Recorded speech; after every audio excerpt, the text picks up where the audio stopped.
distinguished guests, ladies and gentlemen, let me extend a warm welcome to each one of you to the Indian Consulate.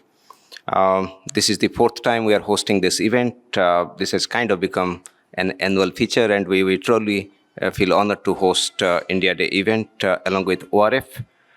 We don't deal with multilateral issues. We don't deal with SDG or United Nations related issues. We deal with India-US bilateral issues. So it would be rather me and my colleagues would be enjoying and learning from the conversation that would happen here today. We also take benefit of this week, the high-level meeting at the UN, the Climate Week, and we host series of events. This week we are hosting 11 events in this consulate. Last evening, we held something called on the title of Energy Security in a Shifting Global Landscape. And we had the Commerce and Industry Minister of India. We had the Petroleum Secretary, who happens to be the head of the Global Biofuel Alliance, and many other experts coming and speaking here. I found one presentation particularly interesting. A gentleman called Mark Gallogly. He's an investor in India, but he also happens to be the chairman of Columbia Climate School. So he said something very interesting, and the presentation was reflective of that. He said, India has found solutions, strategic solutions to global challenges. He kind of narrated about what we have done in India and how those are useful for the global South. And since the topic today is on global South, I thought I should mention about that, because generally you receive such compliments, such acknowledgements in the global South. You don't hear it from in New York City. And I think the UN representative to India, he was there yesterday during that presentation. So I found that very interesting, and I have served most of my diplomatic career in the global South. The last assignment was as ambassador in Tanzania and permanent representative to East African community. And I would say that India has kind of walked the talk when it comes to cooperation with the global South, providing solutions to many challenges that the global South face. And in a way, I have seen, I have a better understanding of the solutions that the global South need and the solutions that they don't need. In fact, I remember a minister in Tanzania would say that, the solutions very often we receive are worse than the problems. And an industrialist the Tanzanian industrialist who has a cashew processing plant would very often narrate this story that how 40 years back, they got a World Bank funded project to have cashew processing machines. And of course, those machines were not customized to the quality of cashew they would produce. And it ended up in a situation that the processed cashew would fetch lower price than the raw cashew. So that's the example of solution being worse than the problem. But India, of course, like I said, has been working in the global South. During my 2 years in Tanzania, I can give one sample example that we are spending $1 billion to provide potable drinking water to all urban centers of Tanzania. So if you want to see an internationalized version of Jal Jeevan Mission, you should see that in Tanzania. We are providing about 1,100 scholarships and capacity building trainings every year to different verticals, from students to government servants to defense forces in Tanzania. We, of course, have set up the supercomputing facilities in the country. We have been providing telemedicine, teleeducation, besides setting up the first IIT outside in Tanzania. But Tanzania is, like I said, a case study. You would find the same example in Uganda. You would find same thing in Malawi. You go to Oceania. You go to to the other parts of Latin America. You would find similar stories of Indian development cooperation. And during the Voice of Global South experiment, the video conferences that we used to have during COVID time, I remember about 125 countries' representatives would be talking about how they find Indian affordable healthcare, Indian education, Indian clean fuel solutions, and the DPI kind of models that they can replicate in their countries. And of course, people would very often ask if we could share that DPI, and now India is sharing that with so many countries. And I think India has not been alone in providing solution from global South. I also saw M-Pesa coming out of Kenya and providing a solution to many other countries there.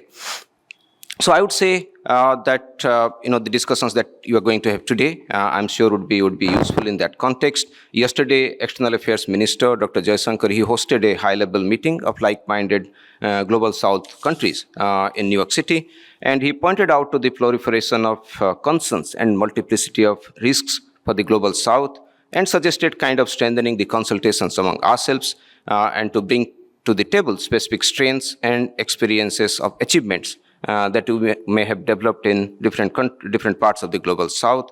Of course, he pointed to the vaccines, digital capability, education, agro practices, and small and medium enterprise culture.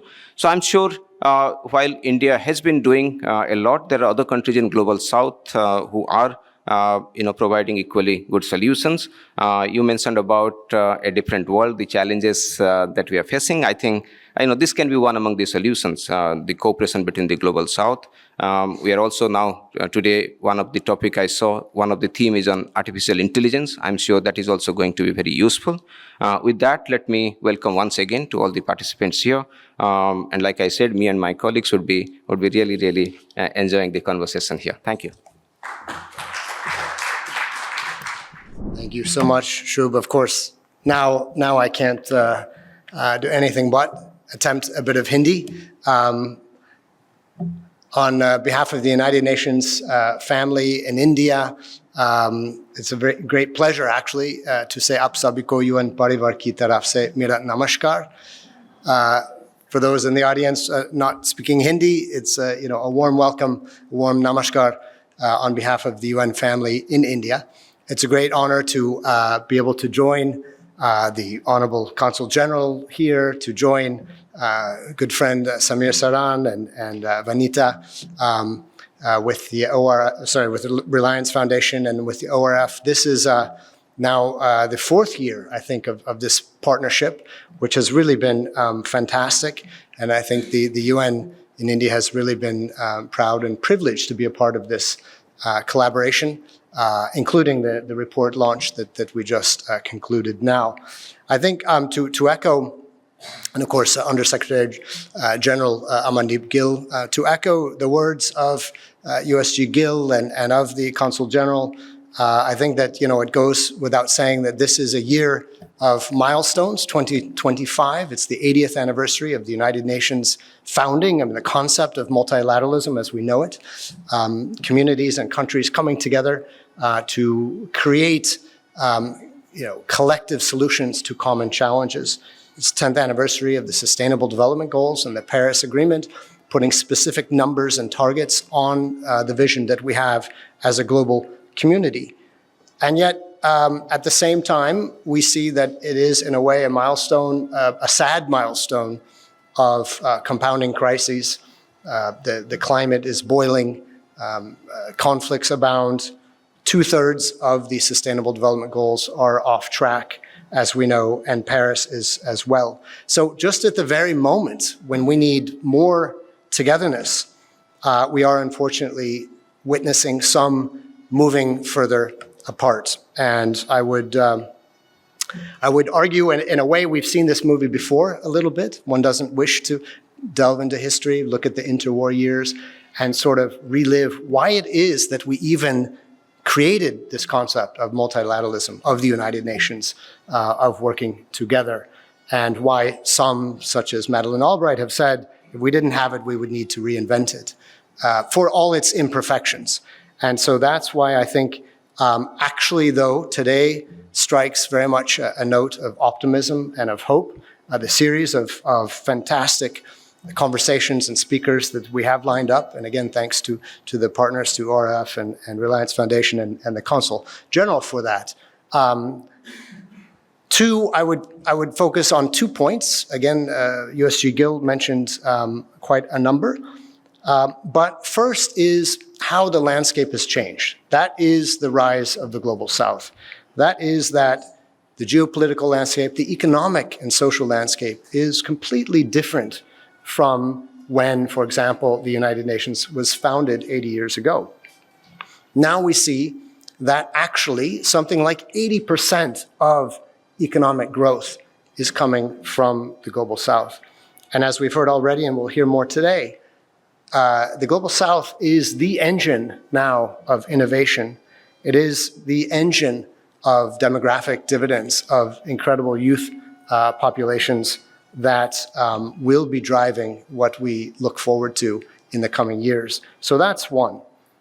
Second is, from my view, we're talking about, this is the 30,000-foot view, but from my view on the ground in Delhi, and having the great privilege to travel across India, I see India's incredibly important leadership role, which has been important for a long time, civilizationally for thousands of years, but now definitely more than ever, India's role in both championing the Global South, being a voice for the Global South, and in demonstrating and sharing India's own development solutions, which have delivered such incredible impact at such amazing scale, providing those solutions to the Global South, and not only, actually, to everybody, as USG Gill was mentioning, especially in the tech sector. So the three sessions that are being presented today, really are going to be cutting across these, providing reasons for hope and inspiration. In India, if we look at the SDGs, we look at SDG localization, India being the very first country to create a subnational SDG index, all the way down to district and block levels. And there we've seen tremendous progress in terms of achievement across the country. Multidimensional poverty, we've seen hundreds of millions of people lifted out of multidimensional poverty on the backs of an array of different major mission mode programs, oftentimes rights-based programs. Secondly, when we look at the digital sphere, India's incredible digital public infrastructure, which is a completely different model towards laying the tracks in a completely democratic and accessible way to all citizens across, the rural areas and lower income strata, through JAM Trinity, through the UPI payment models, where I think, if I'm not mistaken, 40% of global digital payments are made now in India, if not more. And that innovation ecosystem, which is so thriving. Amandeep mentioned Yuva Shakti. And I'm always saying, well, okay, but don't forget about those of us, Jo Dil Se Young Hai. It's a partnership, right? But absolutely, India has the greatest youth generation in history. No country has ever had so many young minds to tap for solutions ever before. And then finally, Nari Shakti, women-led development, gender equality. This is, again, another area where India is moving forward with so many important examples. Already at the very local level, essentially half of elected representatives are women. The parliament now has passed recently a new bill which will, in the near future, reserve at least 1/3 of seats in parliament, in the lower house of parliament, and in all state legislative assemblies for women, to ensure women's voice at the highest level of decision making. And finally, Women, Peace and Security, Security Council 1326. India really has been the leader in bringing women into the peacekeeping movement, the very first women-led peacekeeping units and police units across the board. So to conclude, under the mantra of Vasudhaiva Kutumbakam, this actually is the moment when we need India's leadership and we need the Global South moving forward as it is, taking those seats rightfully that are being vacated. This is what gives us hope for the SDGs, hope for 2030. In India, we speak about 2047, Viksit Bharat, developed India at the 100th anniversary. So thank you so much, everybody. And really, truly, this is a wonderful partnership. I'd like to thank again all of those who have made this possible, and looking forward to the discussions today. Aaj ki charcha achi rahe. Bahut dhanyavad. Good morning, Your Excellencies, ladies and gentlemen. On behalf of Reliance Foundation, I'm really pleased to welcome you all to this 4th edition of the India Day at UNGA.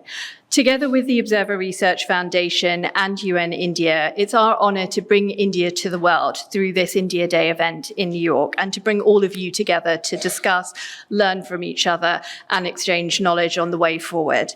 This year marks 10 years since the adoption of the SDGs, a milestone that is both a time to celebrate successes, but also to galvanize renewed commitment towards inclusive, sustainable development in the next 5 years. This year, as Shombi was talking about, India has conducted its third voluntary national review of its progress in meeting the SDGs. And this has really showcased India's role as a global actor in sustainable development, committed to advancing the SDGs through innovative policies, grassroots initiatives, and scalable technologies. India's journey towards achieving the SDGs also reflects the spirit of innovation, inclusivity, and innovation that India brings to the world.